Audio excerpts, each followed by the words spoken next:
Sebab apa yang keluar dari mulut bibir lidah kami adalah pujian yang mengagungkan Tuhan, meninggikan Engkau, mengakui Engkau adalah Allah yang berdaulat, Allah yang dahsyat, Allah yang tahu segala sesuatu tentang umat-Mu.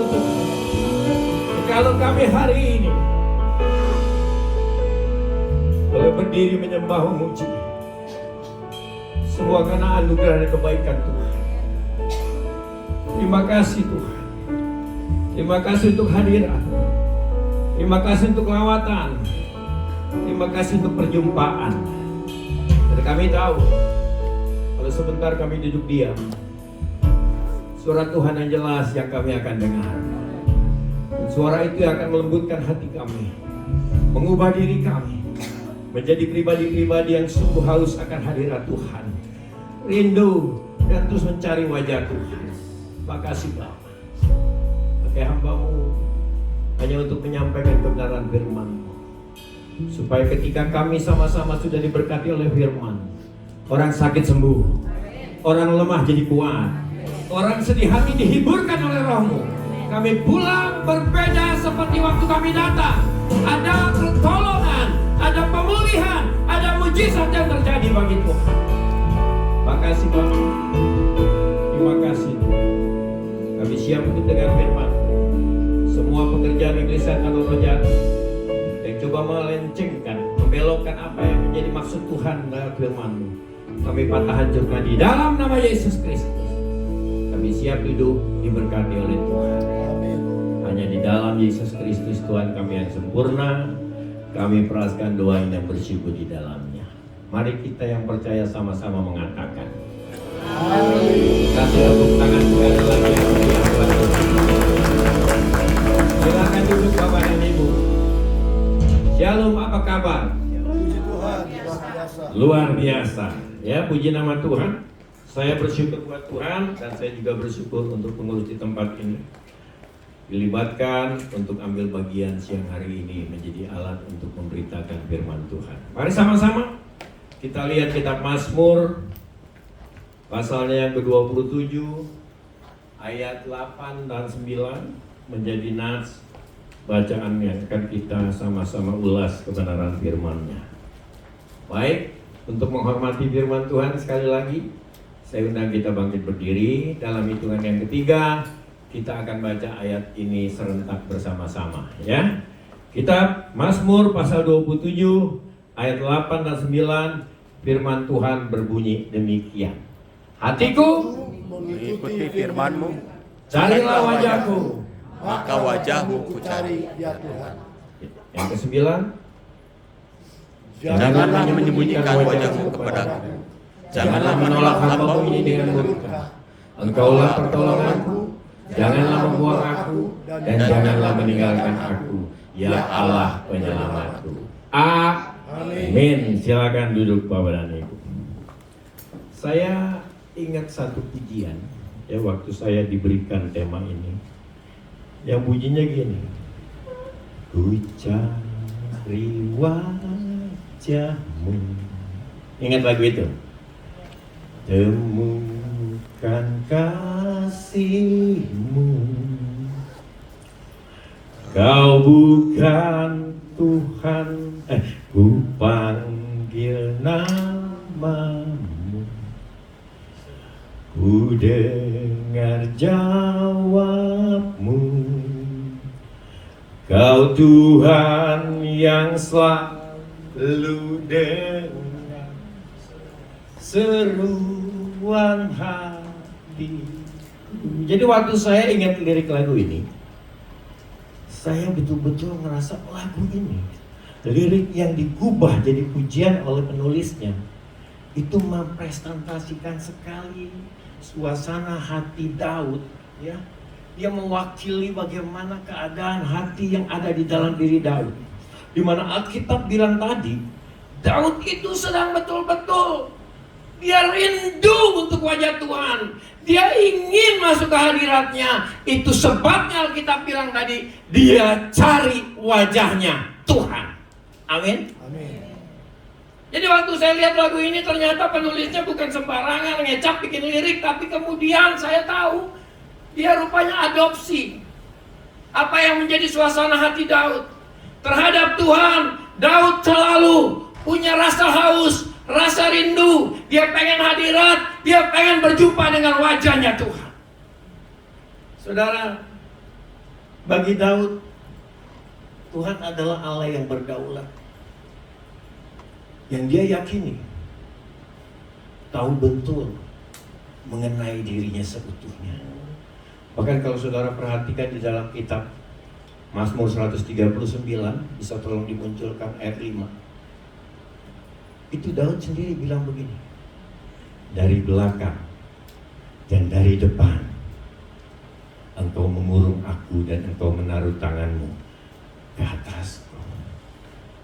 Daud itu meyakini betul bahwa Tuhannya bukan hanya berdaulat tentang tahu akan dirinya, tapi juga menjadi pagar pelindung buat kehidupannya.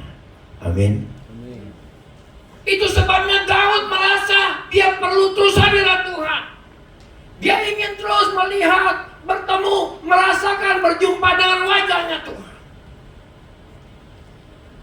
Sebabnya dia bilang dia adalah Tuhan Allah yang berdaulat. Dia adalah Tuhan yang menjadi pelindung bagi kehidupannya. Tuhan yang kehebatannya dipercaya oleh Daud. Bukankah juga Tuhan yang sebetulnya saudara dan saya percayai? Betul nggak?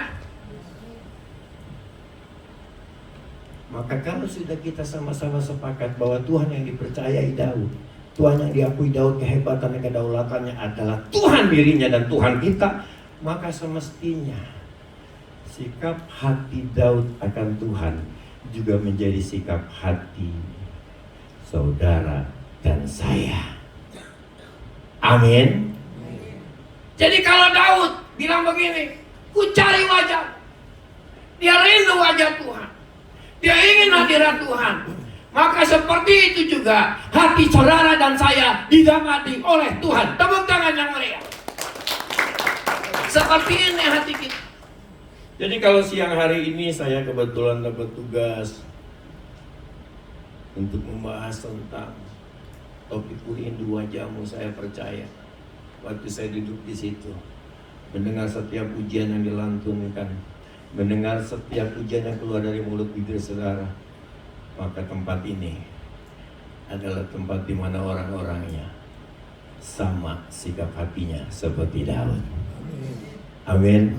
Saya percaya saudara ada pribadi-pribadi yang selalu rindu akan hadirat, yang selalu ingin berjumpa dengan Tuhan. Pertahankan itu saudara, ya, pertahankan. Karena hari-hari ini dunia dengan segala macam problema yang ada di tengah-tengah kehidupan manusia, itu membuat gereja, itu membuat umat Tuhan keletihan, kelelahan, sehingga boro-boro rindu akan haus Tuhan, bahkan energi untuk masuk dalam hadirat, kekuatan untuk menyembah memuji pun sudah pudar. Kita nggak bisa begitu. Kalau saya baca judul dari undangan yang diberikan kepada saya, itu artinya gereja saudara sedang rindu untuk umat tetap punya sikap hati yang rindu akan hadirat dan wajah Tuhan. Tepuk tangan sekali lagi. Tidak ada alasan bagi kita untuk tidak rindu akan wajah Tuhan. Tidak ada hal di luar sana yang membuat kita terhalang untuk selalu menemukan hadirat, mencari wajah Tuhan. Saudara, saya kasih tahu, waktu kitab Mazmur Ayub tulis di ayat 8, ku cari wajahmu Tuhan. Kondisi Daud itu tidak sedang baik-baik saja. Tidak sedang baik-baik saja. Jadi kalau ada orang yang bilang atau berkata, bagaimana Pak, saya bisa fokus untuk masuk cari hadirat, untuk datang ibadah, mencari wajahnya, sementara sekeliling saya sedang dalam kondisi yang tidak bagus Pak. Dengar baik-baik, waktu Daud ngomong seperti ini, keadaannya juga ruwet. Lihat ayat 3, Mazmur 27 ayat 3. Dari ayat 2 ya. Saya baca ayat 2, Bapak Ibu bantu ayat 3. Firman Tuhan berkata demikian, ketika penjahat-penjahat menyerang aku untuk memakan dagingku. Kompleks kan? Halo? Komplekskah kondisi yang saat itu sedang dirasakan oleh Daud? Ada penjahat yang saat itu berniat menjadikan dia target untuk dihancurkan. Ayat 3-nya, sekalipun ngapain itu tentara? Bukan berjaga buat Daud, Pak. Bukan melindungi Daud, Pak. Alkitab bilang mengepung, betul nggak? Bukankah kata mengepung adalah satu kondisi yang saat ini banyak dialami oleh orang-orang percaya? Depan masalah, belakang dikejar urusan, kiri dipepet ini, kanan dituntut itu. Tidakkah sebetulnya kita juga dalam hal demikian? Tapi saya mau bilang kepada saudara hari ini, kalau Daud bisa bilang, aku cari wajahmu di tengah kondisi yang tidak baik-baik saja, maka saudara dan saya pun mampu untuk berlaku demikian. Amin. Amin. Saya membayangkan bakal begitu sukacitanya Tuhan kalau menemukan sikap hati kita. Itu mirip seperti sikap hati Daud yang selalu tetap haus akan hadirat. Walaupun dia berada dalam pusaran yang paling kompleks sekali, sukar sekali, dalam tekanan yang besar sekali. Tapi aku cari wajahmu Tuhan. Aku cari wajahmu. Saudara dengerin baik-baik. Tidak mungkin Daud tidak merasakan benefit ketika cari wajah Tuhan. Tidak mungkin penulis lagu yang berkata, ku cari wajahmu, temukan kasihmu. Dia gak mungkin bikin lirik pujian seperti itu yang nanti akan dilantunkan bertahun-tahun sampai ratusan juta orang beriman. Dia gak berani bikin itu kalau tidak meyakini ada benefit, ada keuntungan, ada hal yang baik yang bisa orang-orang dapetin kalau dia cari dan temukan hadirat Tuhan. Colek kiri kanan, colek, cari Tuhan, cari hadiratnya. Amin. Bangun tidur, sekalipun biasanya kita kalau bangun yang muncul di benak urusan-urusan ini, urusan itu, dengar baik-baik. Tahan dikit, tahan dikit. Diriin mesbah, angkat tanganmu, bakar korban lewat pujian dan penyembahan. Halo, halo. Kalau mencari Tuhan di hari Minggu seperti ini, saudara udah jagonya. Tapi temukan hadirat Tuhan, cari wajah Tuhan setiap hari di hidup saudara, itu mesti kita praktekin. Amin. Itu jadi habits, harus jadi habits. Harus jadi habits. Kalau gereja kemudian memberikan topik khusus 1 bulan ya Pak, 1 bulan, itu tanda Tuhan lebih ingin lagi umatnya di sini jadi orang yang selalu dirikan mesbah, cari hadiratnya, temukan wajah Tuhan. Tidak mungkin, tidak mungkin Tuhan tidak campur tangan di dalam setiap tema dan topik-topik yang diberikan. Jadi saudara harus memandang itu sebagai perintah, sama seperti Daud. Tuhan berkata, carilah wajah, maka aku mencari wajahmu. Kan itu kata tadi. Amin saudara? Amin. Saudara, tahun 1988 ada kejuaraan badminton bulu tangkis, ya. Jadi kejuaraan championship di Eropa, French Open, dilakukannya di Paris. Dan Indonesia juga mengirim kontingennya ke sana. Pertandingan berlangsung, menjelang penyisihan untuk masuk ke semifinal, jadi artinya itu udah per 8 final. Beberapa peserta yang dikirim oleh orang-orang Indonesia, beberapa peserta dari negara Indonesia itu berguguran. Cuman sisa 1 yang kalau dia menang berarti akan masuk ke semifinal. dari ke-8 ke semifinal. Nah, karena yang gugur-gugur ini udah nggak ada kegiatan,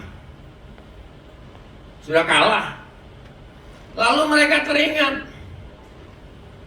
bahwa di Prancis itu ada satu tempat bagi orang Katolik yang namanya Sanctuary Lodges, yang terletak di bawah kaki gunung, salah satu kaki gunung yang ada di Prancis, di mana di tempat tersebut orang-orang melakukan wisata rohani, Pak, ziarah, dan umumnya orang-orang Katolik yang selalu berangkat ke situ. Kenapa tempat ini jadi destinasi orang Katolik? Karena di tempat itu diyakini banyak orang-orang kalau sakit itu ada beberapa kesaksian disembuhkan. Jadi mereka datang berziarah, berharap selepas pulangnya pokoknya bawa sesuatu yang positif aja. Kalau sakit sembuh, masa depan atau jodoh, pokoknya ke situ aja. Saudara boleh tanya saudara-saudara yang masih ada Katolik, tanyain tentang itu. Nah, para peserta dari kontingen Indonesia yang sudah kalah berpikir begini, karena sudah tidak ada lagi urusan, nggak ada agenda lagi yang harus dilakukan, mereka berpikir besok luangin waktu untuk ziarah, mumpung ada di Prancis. Nah, mereka kan satu kamar itu tidurnya. Mereka berencana, waktu mereka berencana ada salah satu yang masih harus bertanding karena lolos dan kemungkinan kalau besok menang masuk semi. Kalau udah masuk semifinal, selangkah lagi kalau udah sampai di final, selangkah lagi bawa trofi. Betul nggak? Jadi artinya cuma dikit lagi akan dawa kegemilangan tuh, akan bawa keberhasilan. Mereka ngobrol. Dan saudara tahu, singkat cerita besoknya begitu pertandingan dilakukan, peserta Indonesia yang masih sisa ini, Pak, itu babak pertama udah menang, babak kedua udah 8-3, berarti tinggal butuh 3 poin lagi, maka dia akan masuk semifinal. Tahu-tahu dia dengar teman-temannya teriak. Dia sebutin namanya. Kalau kamu menang, berarti kita akan pergi ke sana dan kamu nggak ikut ya. Silakan aja pilih. Yang teman-teman itu pada berisik di tribun. Keganggu dong dia, Pak. Teman-teman pada berangkat. Kapan lagi bisa pergi sama-sama? Mengunjungi tempat yang bersejarah, ziarah, di mana mungkin di sana bisa mengalami mukjizat. Ini gimana nih? Sementara kalau saya menang, kan besok semifinal, lalu final dan juara. Gimana nih? Saudara tahu apa yang terjadi? Tinggal 3 poin lagi. Dia pilih. Bisa tolong dimunculin aja gambar yang saya kirim. Tahu orangnya? Nah, saudara linknya, saudara browsing aja linknya. Dia akhirnya ngalah. Ngerti? Ngalah. Kalau ngalah di pertandingan awal, itu value-nya masih kecil, Pak. Ini ngalah di saat dikit lagi namanya akan tercatat sebagai juara French Open. Hanya untuk bisa ikut ziarah ke tempat yang dia yakini punya pengaruh besar buat rohani dan jasmaninya. Saudara ngerti saya mau bilang apa?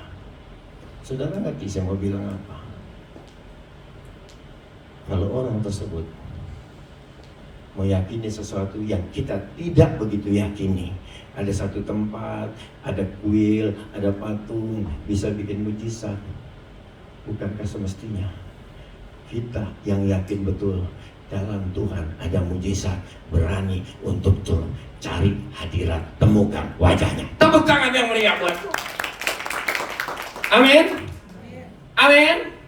Jadi tidak ada hal yang terlalu berat, tidak ada hal yang terlalu bernilai gimana yang membuat kita akhirnya terhalang untuk cari wajah Tuhan, yang membuat kita terganggu untuk masuk dalam hadiratnya. Nggak ada. Dia berani tinggalin piala yang dikit lagi mereka rapi. Dia berani gagalkan nama yang harusnya tercatat hanya untuk ziarah. Kita untuk hadirat seharusnya tidak punya penghalang.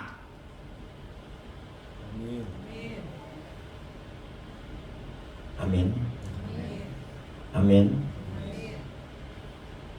Yang suami bilang sama istrinya, lu ingat tuh, besok jangan sibuk ngelakuin apapun sebelum cari.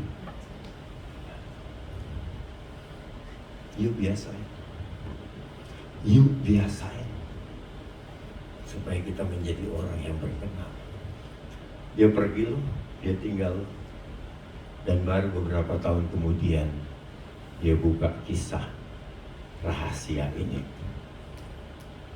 Dia bilang, karena ziarah aku lepaskan kesempatan yang hebat tercatat dalam sejarah. Karena ziarah, masa karena hadirat, karena ziarah cari Tuhan kita takut korbanin sesuatu. Amin. Amin. Saudara dengar baik-baik. Daud yang hari ini sosoknya kita perdengarkan dalam mulut pembicara, suatu kali pernah mengalami satu masa yang paling berat. Saya percaya saudara pasti ingat di mana suatu kali anaknya sakit. Halo, ada yang tahu? Daud anaknya pernah sakit? Dia nangis, Pak. Dia meraung-raung, Bu. Dia berdoa. Bahkan Alkitab yang catat, bukan kata orang. Alkitab catat. Dia tekun berpuasa. Tekun berpuasa. Dalam benak kita, orang kalau udah meraung-raung, orang kalau udah berdoa, orang kalau tekun puasa, pasti yang dia minta akan dijawab. Dalam benak kita seperti itu, betul nggak? Dan saya juga dulu waktu baca ini berpikir, pasti yang beginian, tindakan seperti ini bakal dapat pertolongan Tuhan. Saudara tahu kenyataan apa yang dia hadapi? Tiba-tiba yang dia dapati, doa dan tindakan rohani yang dia kerjakan tidak membuahkan hasil. Kecewa kan? Mau nggak besok datang lagi ibadah? Mau nggak tetap semangat ditawarin melayani? Sok jujur. Dia puasa, dia tekun. Mungkin ketekunan kita puasa, ketekunan kita doa kalah kualitasnya. Intens luar biasa. Tapi Tuhan taruh kenyataan pahit, Pak. Harapan udah. Begitu dia bangkit, lihat wajah semua prajurit-prajuritnya menandakan bahwa waduh, doa gua nggak dijawab Tuhan. Doa nggak dijawab Tuhan. Sebagai pendeta, problem kayak gini tuh paling sering kita hadapin. Karena kita tahu dia melayani, dia yang sungguh. Dia habis-habisan dalam setiap aktivitas yang ditawarkan oleh gereja. Dia lakukan. Korbannya gak karu-karuan. Bukan cuma duit. Waktu, tenaga pun dia sumbangsikan buat pekerjaan Tuhan. Tapi ketika dia datang, Pak, kok gini? Ya, saya bilang betul, saya juga ngerasain. Saya berempati dengan kondisi. Gimana Pak? Ya. Pendeta akan cari cara untuk nguatin. Padahal jujur nih. Kadang-kadang ketika pendeta nguatin kita, nguatin saudara, dia juga, aduh Tuhan, gila ini mah. Berat yang dialami oleh Daud. Berat. Tapi saudara tahu, kok bisa dia bangkit dari satu kondisi yang sebetulnya sulit sekali untuk orang bisa kuat, sulit sekali orang untuk tetap kokoh dan teguh. Di mana dia dapat kekuatan itu? Di mana dia dapat kemampuan itu? Buka ayatnya. 1 Samuel 12, silakan dimunculkan. Saya rindu saudara dan saya sama-sama baca ayat ini. Panitia jangan ragu untuk instruksi angkat tangan. Pak, habis waktunya, pulang sana, gitu ya. 10 minutes. Wah, begitu diomongin muncul tuh. Masih 10 menit anak-anaknya. Yuk sama-sama kita baca. 2-3. Daud. Oh bukan. 2 Samuel 12. Ayat 20-nya dulu. Nih lihat. Lalu Daud ngapain? Begitu dia tahu bahwa anaknya mati, Alkitab bilang Daud bangun dari lantai. Lalu dia mandi. Betul nggak? Dia berurat, dia tukar pakaian, dia pergi ke Harper Square, dia ngopi di sana. Gitu nggak? Hah? Dia angkat telepon temannya, dia ngomel sama temannya. Gitu nggak? Halo? Dia pergi keluar kota. Pendeta nyampe bingung nyariinnya. Gitu nggak? Halo? Kita bilang dia kemana? Tolong kasih tahu saya. Dia kemana Pak? Dia kemana Pak? Dia ngapain Pak di situ? Sujud menyembah. Dia masuk hadirat. Dia cari wajah Tuhan. Dia nyembah di situ. Bahkan tidak ada tertulis apapun di sana, maka saya berani mencoba untuk menginterpretasikan sendiri. Yang ada di situ dia cuman haleluya. Tuhan hebat. Engkau tetap Allah yang dahsyat. Di dalammu semua hal tentu indah. Halo? Halo? Amin? Amin. Dia masuk hadirat. Dia cari Tuhan di situ. Dia ngomong segala hal di dalam hadiratnya Tuhan. Betul nggak? Betul nggak? Saya tidak tahu persoalan saudara. Mungkin kau adalah orang yang dihianatin. Ya, santai aja. Gak usah senang gede-gedein pengkhianatan yang orang lakukan. Berani bilang amin. Berani bilang amin. Belajar. Saya bukan orang yang aneh dengan pengkhianatan. Saya orang yang kenyang dengan pengkhianatan. Awal, kedua, ketiga berat, tapi keempat, kelima, keenam malah saya nagih. Hianatin saya dong. Kau akan lihat saya tetap tertawa. Halo. Amin. Waktu pertama, kedua, ketiga mungkin berat. Tapi kalau kita bisa melewatinya dengan tetap percaya Tuhan ada di setiap peristiwa, maka dengar baik, keempat, lima, enamnya maka kita nagih, sok aja hianatin saya. Kita akan tetap tertawa. Atau mungkin kau adalah orang yang dikecewakan. Engkau adalah orang yang dirugikan. Hari ini dengar baik-baik. Tidak ada satupun manusia yang bisa kau andalkan untuk bisa berikan semangat baru dan penghiburan kecuali hadirat dan wajahnya Tuhan. Tepuk tangan yang meriah. Tidak ada. Tidak ada. Itu sebabnya ketika engkau sedang dibungkus oleh kondisi demikian, seperti apa yang dialami oleh Daud, masuk hadiratnya, temukan wajahnya.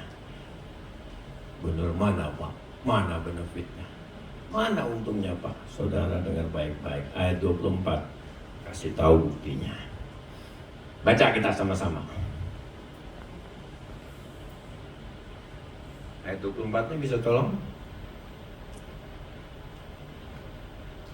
Sama-sama baca. 2, 3.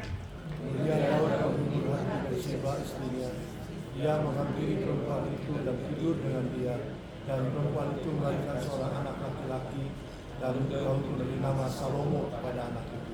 Tuhan mengasihi anak itu. Kasih tepuk tangan buat Tuhan yang hebat. Amin. Alkitab yang bilang, saya nggak perlu dalami dan terjemahin dengan menggunakan bahasa Ibrani untuk kata menghibur di situ. Ya nggak cukup waktunya. Tapi saya mau bilang, dengerin baik-baik. Untuk mengerti kata menghibur itu gampang sekali.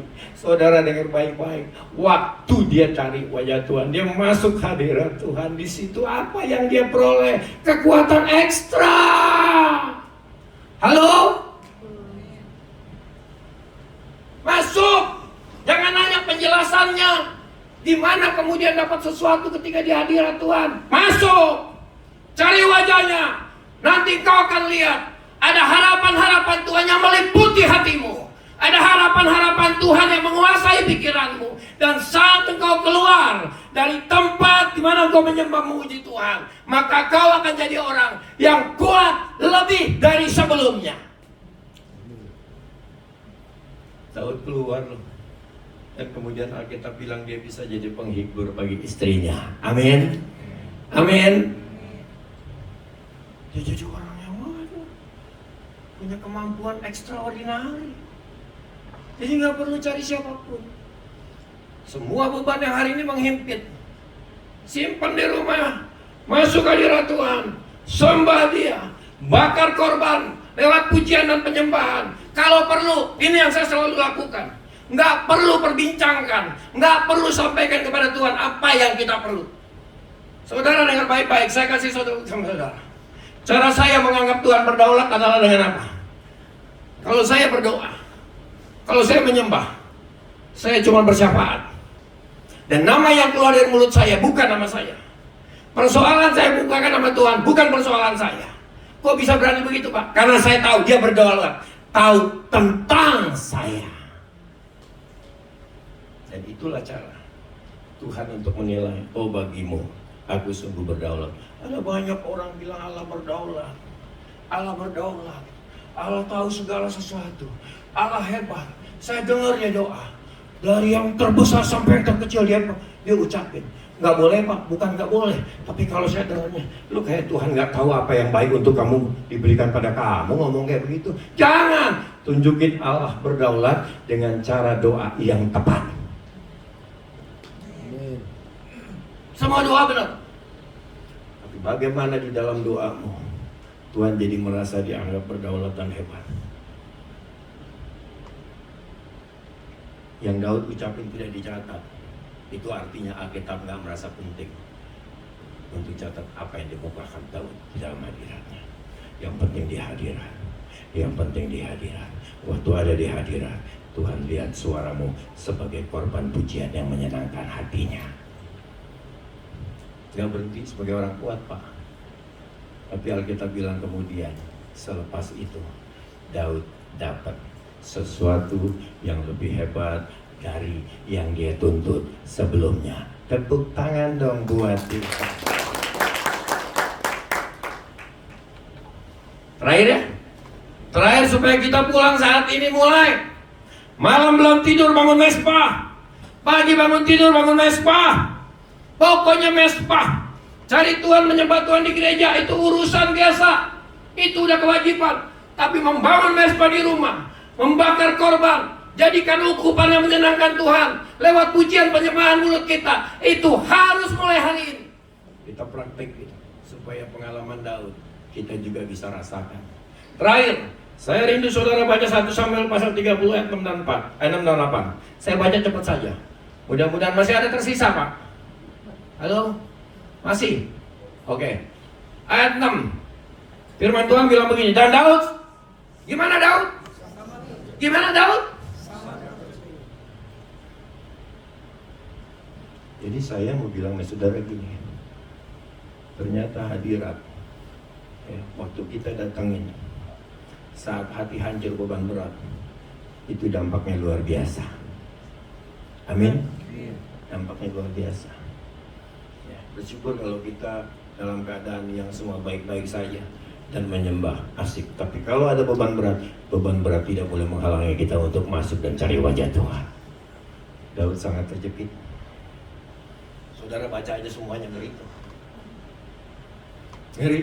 Saudara bisa compare dengan problem yang saudara sedang rasakan hari ini. Di tengah-tengah kondisi yang terhimpit, beban begitu luar biasa. Ayatnya bilang apa yang ke-7 dan 8? Ngapain Daud? Ngapain Daud? Halo? Dia bilang gini sama imam, ambil efod. Efod ini dibuat dari kain linen. Kalau masa lalu itu dipakai sebagai baju sederhananya kaum Lewi. Saat mereka ngapain? saat mereka mau melayani dan masuk untuk temukan hadirat Tuhan. Halo. Daud tahu betul tidak ada seorang pun yang bisa beri kesegaran baru di tengah-tengah beban yang menghimpit, terjepit dalam segala sesuatu. Dia bilang sama imam, ambil efod. Untuk ngapain? Kalau saudara baca selanjutnya, untuk dia datang ketemu Tuhan dan nunggu, minta petunjuk. Halo, amin. Jadi kalau pada waktu itu baju efod dipakai untuk apa? Untuk tanda bahwa aku akan sedang berhadapan dengan Tuhan, menyampaikan segala puji-pujian. Wah, haleluya. Hari ini kita sama-sama dengar betapa luar biasanya hadirat, betapa luar biasanya dampak kalau wajah Tuhan selalu jadi keharusan untuk kita mencarinya. Colek kiri kanan dengan keras, biasain, cari hadirat, cari wajahnya Tuhan. Cepetan. Ya, amin. Saya undang pemain musik untuk maju ke depan. Kita bersama-sama naikkan pujian yang tadi lagunya saya sudah berikan ke panitia ya. Puji nama Tuhan. Saya undang kita semua untuk bangkit berdiri.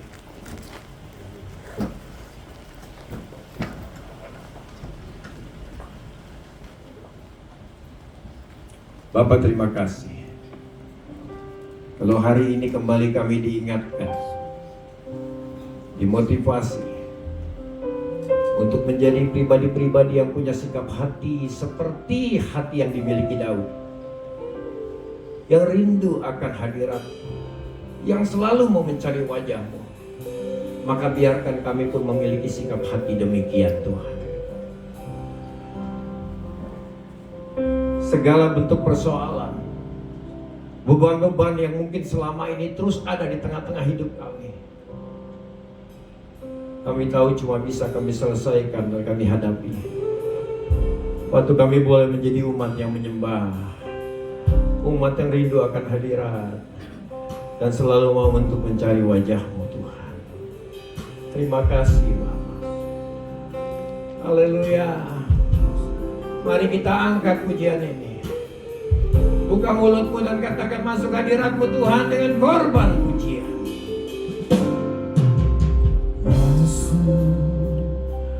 Hadirat-Mu Tuhan dengan korban pujian, korban pujian. Masuk hadirat-Mu Tuhan, berhiaskan dosa, ku rasakan hadirat-Mu Tuhan,